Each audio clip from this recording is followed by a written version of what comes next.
Bonjour tout le monde, lundi 26 mars 2018, point bourse du jour. Vendredi, forte baisse à Wall Street avec un Dow Jones qui a perdu 1,77%, un SP500 de 10 et un Nasdaq de 43. Pendant ce temps-là, le CAC lui a perdu 1,39 et le DAX 1,77. Quand on revient sur la séance de vendredi graphiquement, eh bien le niveau des 5110 que nous avions proposé pour vendre a parfaitement fonctionné. Donc vous avez proposé de vendre à 5108.5, c'est ce que nous avons fait sur le trade du jour dans la salle des marchés. Donc ça a été le plus haut du matin. Derrière, on a eu un beau retracement pour se racheter sur différents niveaux de prix. On s'est racheté jusqu'à 5063. C'est sûr qu'on n'a pas racheté au plus bas, mais 5063 partant de 5110, ça fait déjà un très bel écart. On a pu recommencer l'après-midi également. La baisse s'est poursuivie jusqu'à vendredi 22h, puisqu'on est allé chercher 5030 hors séance. Et ce matin, le marché rebondit et donc on tourne autour des 5100, un petit peu en dessous. Donc la zone des 5100, 5105 constitue toujours une zone de vente par anticipation possible. Donc, par exemple, je t'ai placé à 5103 jusqu'à présent. Donc je vais essayer de vendre dans cette zone-là. Donc on travaille toujours avec un biais principalement vendeur, et qu'est-ce que l'on constate? On observe que les acheteurs reculent ou avancent, mais que les vendeurs suivent, et les spéculateurs appuient de temps en temps du côté où ils ont mal. Donc comme vendredi, c'est ce qu'on a eu là, donc de la spéculation qui s'est une nouvelle fois pris les pieds dans le tapis. Est-ce qu'il y a des programmes de vente? Ça semble toujours pas être le cas. Voilà, tout passe par les futurs. Et la spéculation reste prépondérante, et le comportement du marché le montre. Donc on continue à accumuler des écarts, on cherche à capter des morceaux de mouvement, même si c'est vrai qu'on laisse pas forcément porter. Alors moi j'ai laissé porter via des achats de put. D'ailleurs, si vous réécoutez les enregistrements du point bourse, quand on était autour de 5003, je vous proposais d'acheter du put 5000. Moi je vous disais je l'avais fait, et c'est une opération sur laquelle on fait 4 à 5 fois la mise. Donc voilà, c'est bien pour des petits risques. Eh bien, le gain est sympathique. Quand on regarde du côté du DAX, eh bien, on cherche à vendre sur rebond aussi. Donc le vendredi, hors séance, on est allé chercher 11 760. Là, on cherche à vendre sur rebond. Donc on est déjà sur un niveau de vente, un petit peu à l'image de ce qui a été fait sur le CAC. On est déjà sur un niveau de vente possible, autour des 11 950. Sinon, plus haut, ça va être la zone des 11 980-90 pour jouer un top avec cette zone de résistance-là, donc de vendredi.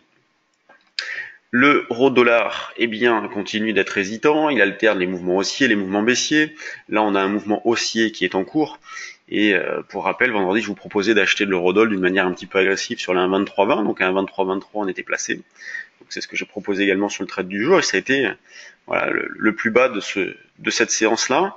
Derrière, on a eu de jolis rebonds. Alors c'est vrai que ce matin, j'ai reproposé le même niveau, mais puisque l'eurodoll est parti à la hausse, eh bien on va essayer de le rapprocher. Donc je vais refaire une proposition sur le trade du jour dynamique pour rapprocher le niveau d'achat. Partant de 1,2390 à 1,2320, ça fait un petit peu loin, pardon. Quand on regarde du côté des actions, on va commencer par les valeurs du CAC. Une fois n'est pas coutume, on a Sanofi et LVMH, donc trois des plus grosses pondérations du CAC. Sanofi c'est la deuxième plus grosse, LVMH c'est la troisième, qui sont les plus fortes hausses de l'indice. Bon, Sanofi, il n'y a toujours pas de signal d'achat, rien. On constate juste une stabilisation. On guettera le signal d'achat qui pourrait se déclencher au-dessus des 68 par exemple. LVMH aussi, donc LVMH ne fait pas grand-chose depuis la fin d'année dernière, elle tourne toujours autour des 240-250. Ensuite, toujours grande régularité, puisque la plus forte baisse c'est Pernod Ricard, beaucoup de valeurs autour entre plus 0,20 et moins 0,20, une grande concentration de valeurs. Donc ce qui tend à prouver que le contexte de fond lui n'a pas changé, toujours beaucoup d'arbitrage. Regardons maintenant du côté des mid et small cap, donc on a une forte hausse sur Naturex ce matin. Forte hausse sur Naturex puisqu'on a une OPA, donc Givaudan qui rachète 40% du capital pour 522 millions d'euros. Ensuite, on a Europlacement, on a Arcos qui a publié ses chiffres, qui est pas mal. On a eu la fixation d'un signal de vente et pour l'instant la valeur est pas mal, elle rebondit. On a Europlasma, vous voyez, bon, Inat Pharma. Pas évident de trouver des idées. Une nouvelle fois, ça fait un petit moment qu'on est confronté à ce problème-là. Difficile de trouver des idées sur les valeurs. Nous, on est toujours sur Cantel, donc Cantel qui prend 2,70% ce matin, que l'on avait proposé d'acheter sur différents niveaux de prix, mais notamment autour des 6,90. Ça vaut 7,64 maintenant, donc c'est vrai que ça fait une belle variation. On est toujours sur Fermentalg, qu'on a proposé d'acheter vers les 3, qui vaut 3,30. Donc l'objectif suivant, vous voyez, j'ai mis une petite alerte à 3,40, puisque l'ordre est positionné à 3,43 pour solder la ligne, en tout cas pour continuer d'alléger, mais là c'est vraiment pour solder la ligne, étant donné que le premier objectif a été atteint. Donc pas beaucoup de spéculation ce matin, vous voyez, donc c'est assez équilibré entre les hausses et les baisses, difficile de trouver des idées. Donc bon, ben on va rester attentif à cette situation-là. Pour ceux qui auraient de l'intérêt, eh bien ce soir et demain soir, on organise une formation d'initiation au trading. Donc je sais plus, 19h, 21h me semble-t-il, donc c'est sur inscription. C'est payant, hein, contrairement à l'événement qu'on a fait la semaine dernière concernant le trade du jour. Là, c'est une véritable formation, donc c'est 2 fois 2 heures. Jean-Louis en fera une partie, je ferai l'autre.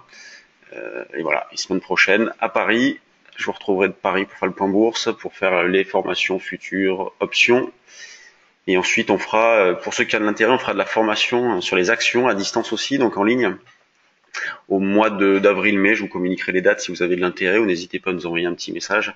Donc ça sera 3 fois 2 heures avec voilà le fonctionnement du marché des actions, les signaux que l'on utilise, et puis ensuite de l'analyse sur des actions. Donc vous pourrez nous poser des questions, vous pouvez voilà, nous contacter pendant cet événement-là. Si vous voulez qu'on analyse des valeurs, on peut le faire aussi. Et lorsque vous faites une formation en ligne avec nous, eh bien vous pouvez la refaire plusieurs fois en ligne ou en présentiel. C'est pareil, voilà, c'est notre engagement de moyens. Nous voulons que vous compreniez parfaitement le message. Donc vous pouvez refaire cette formation-là plusieurs fois gratuitement. Et si c'est en ligne, vous pouvez même le faire dans nos bureaux, il n'y a pas de problème. Sur ce, bonne séance à tous. Bon, ben j'ai pas vendu, tant pis. On va essayer de se rattraper. Allez, bonne séance à tous, à demain.